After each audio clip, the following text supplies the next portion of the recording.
to Bangkok, Thailand. In this video, you're gonna see me eat some of the most unique, interesting, daring Asian meats in the form of street food you'll find anywhere. Right now, we are in Jod Fairs. This is like if you took a bunch of different street food streets and slammed them together all in one location. There's tents, there's vendors, and aisles of street food and people trying to get your attention with their flashy food. Food that's alive while you're still eating it, for example. Food of tremendous proportions. Food that's so expensive, you'll be asking yourself, am I really in Thailand right now? Right now, I'm headed to our first location. Let's go.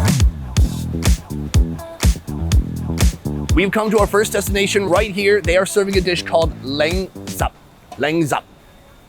57 Thai people just cringed all across the world right now. Basically, it's bones with a little bit of meat still hanging on there. It's famous here because it is very tall. First of all, there is no small size. You can get a medium, a large, an XL, or like me, XXL. That costs nearly 700 baht, which is about $20. I'm gonna order it and see what I get. Can I pick this up? Inside. Oh my God. XXL. One XXL length up, please. He's taking the platter away and then they're gonna start piling it up. Oh, that's a big piece of bone. Just like building a campfire, add more wood, lean them against each other, create room for oxygen. I'm just worried about how they're gonna get this to the table, and if they drop it, do you get your money back? So far, it's looking a little rickety. I think they need maybe some wire, some nails, some screws. He's decided that is enough, but that doesn't mean it's gonna stay up. Let's see what happens. Oh, very beautiful. It is not finished yet. They have the sauce that goes on top of the whole thing with tons of green chilies. Take a look at that. We've got the final product right here. They're gonna carry it to the table and hopefully it gets there in one piece. Very impressive. At any moment, this could go tumbling down, but so far, he's keeping his composure under pressure and it is still in one piece. Well done. And would you take a look at this right here? A portion for one. Actually, I'm told this could feed up to 7 people. You're absolutely gonna need gloves for this because of all these chilies. If you eat this with your bare hands and then go to the bathroom, it's over. No more children. Right here, we have the broth. You can see there are tons of chilies in there, coriander, fish sauce, and lime juice. I'm gonna give a little taste of that. Oh, wow. Savory, super sour, super spicy. 3 distinct flavors, all very strong, pulling in different directions. When you have a meat pile, where do you start? Because I don't want it to cascade, fall over, and hit a 5-year-old and kill them. There are no 5-year-olds. Okay, I'm taking this piece first. It's bones, and then it's just all the tiny little meat stuck in between. That's a nice piece right there. Give it a little bit of a bath. There's a wild texture. The genius here is that they took an incredibly cheap cut of meat, something that most people would probably throw away or feed to their dog, and they found a way to make it absolutely delicious. They've braised it for hours. They made the meat and even the tendons soft and tender. And then the best part, truly, is this sauce here. It is just so powerful. You can always up the spice by throwing in more chilies. I bet I could eat more chilies than Mark Wiens. Watch this. Editor, cut this part out. Super easy. Ooh, for most people, that would be spicy. Oh God, you can see it right here. This pig had scoliosis. I got a scoliosis test in middle school and they said, take your shirt off. And I was like, I'm not that confident, even though it's just me and you. And they said, take it off anyways. And they said, your spine is good enough. But this pig has an excellent spine.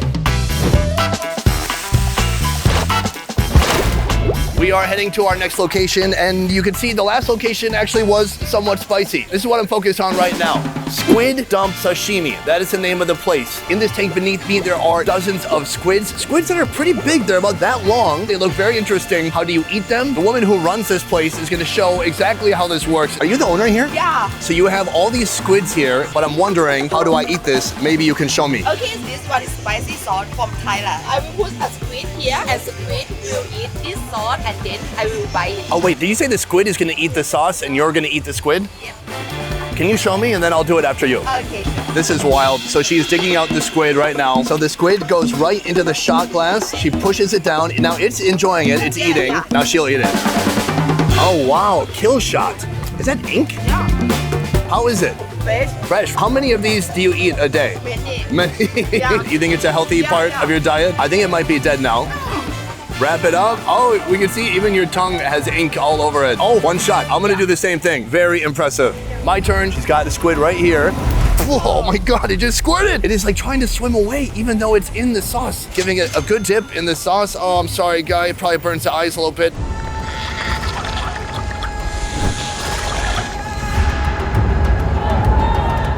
Don't make eye contact. It actually tastes delicious. Squid, instant death. I know some people are gonna say this is cruel, but how would you kill a squid faster than literally biting its head off? Lethal injection, electric chair? I can't think of any way. The ink is dripping out now, and I'm gonna mix the ink with the sauce. And now the sauce has gone from being green to being black. Final bite of the squiddo. Slightly strange because it's squirming the whole time, trying to swim away from you in the air. But the taste is outstanding. Like fresh sashimi, there's that really spicy, aromatic, limey, herby seafood sauce. So that sauce really overpowers any kind of seafoodiness you'd get from the squid. The squid tasted really clean. I gotta say, a little terrifying, but overall, quite delicious. All these squids have turned white. They look like they've seen a ghost, and that ghost is Sonny Side. Our next location, these are jumping shrimp. And what makes them jump? Well, when you pour lime juice all over their live bodies.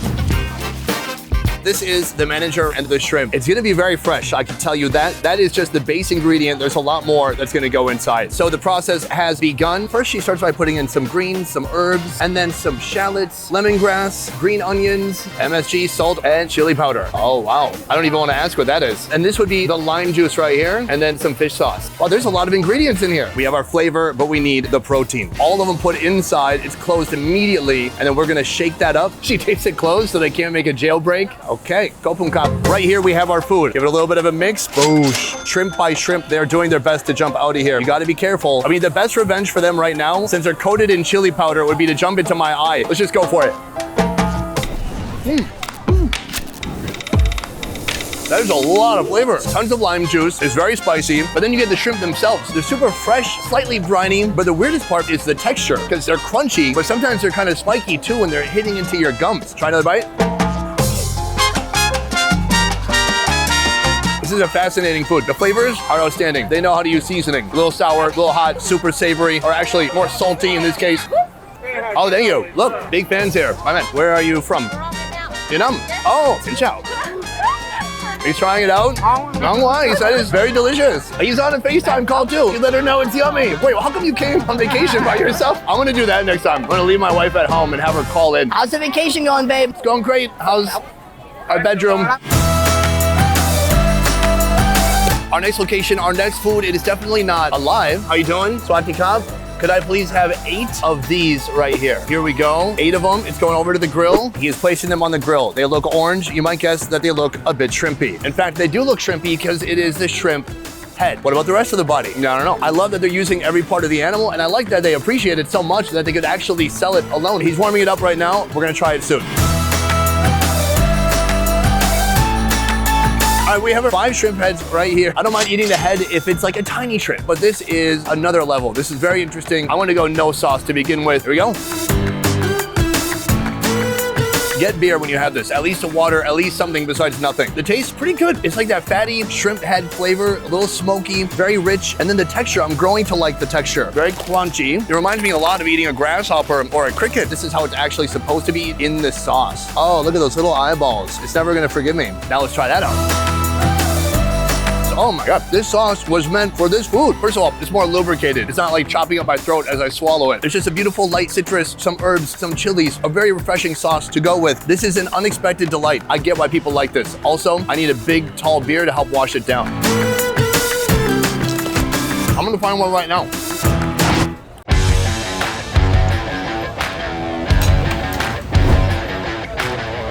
We've reached our final location for the evening because after this, I cannot take any more. Okay, hi. Have you ever seen a shrimp like this? It is like old school bodybuilder shrimp. It is freaking huge, and I'm not gonna eat it because it is not the biggest thing that they have here. Right here, they have spiny lobsters. Beautiful shells. They're glorious, they're beautiful, they're speckled, they're colorful. Now that has to be maybe 4 pounds of spiny lobster. What I'm gonna do now is weigh this and see how much it costs. I'm very scared what this is gonna do to my credit score. My old lady, how much is this? 3,500. 3,500, which would be about $100. Well, we got it down to 3,000 baht. 3,000 baht's like $90. Hey, that's not bad. It is not exactly alive, but it was recently alive, the last week for sure. We are headed to the kitchen right now, and this is the last time I'm gonna see this lobster. Oh no, I'm gonna miss you. How long does that take? 20 minutes. 20 minutes, that's pretty good. Lobster, good Thailand. Oh, good Thailand. Our last meal, this is a spiny lobster. It's a big boy or girl. The tail is split open. I think they cooked it all the way through. They didn't overcook it though. They gave me this plastic fork. Can it withstand the strength of the lobster? Yes! Look at that bite. Oh my gosh. It smells like wonderfully grilled lobster. They've got a similar type of seafood sauce. I mean, this sauce is ubiquitous here. Give that a little bit of a big dip, slather it up, and we're gonna try that out. Oh yeah. It is so meaty. It's almost borderline tough and sinewy. You gotta take maybe smaller bites and take your time with it. It is so very satisfying. The seafood sauce is a big winner.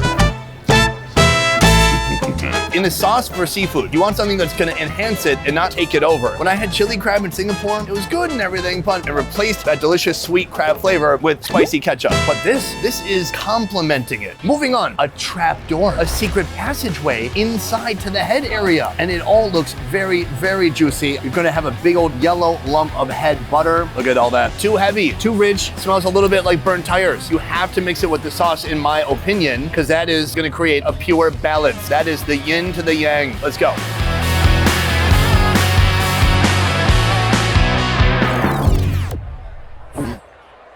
I can say the closed body and the open tail do not cook at the same rate as each other. This is a little bit underdone in my opinion. A little too soft, a little too briny. Could use a little bit more heat compared to the tail, which is perfectly done. If you like lobster, but you've never tried a spiny lobster, this is absolutely worth having a try. This one is not a strange or exotic Asian meat, but in the end, it's about being in Thailand and breathing in what it's like to eat like a local. This is Sonny with Fox News. All right, guys, that has been today's exotic Asian meats. And look, I know last time people got very upset. I was in Singapore, I said exotic Asian meats, and I guess the proper politically correct thing to say is that every day people in Bangkok are biting the heads off of squids. Is everyone happy now? I call it exotic because I think even for people in Thailand, some of these foods are things you're not gonna try every day. Next time you are in Bangkok, give it a try. Take a little risk. Look at something that makes you feel uncomfortable and put it in your mouth, as long as it's a food or a person. All right, that's it for this one, guys. Thank you so much for watching. I'll see you next time. Peace. All right, where's the bathroom? Welcome to the Best Ever merch store, where you can check out our brand new designs. Best Ever bandanas in black, white, and red. The Please Send Nudes hoodie, pillow soft fabric with a quality custom graphic inlay. And our street food around the world graphic tee. We're now shipping everywhere around the world. Just visit shopbesteverfood.com or click the link in the description below to get your new merch today. Peace.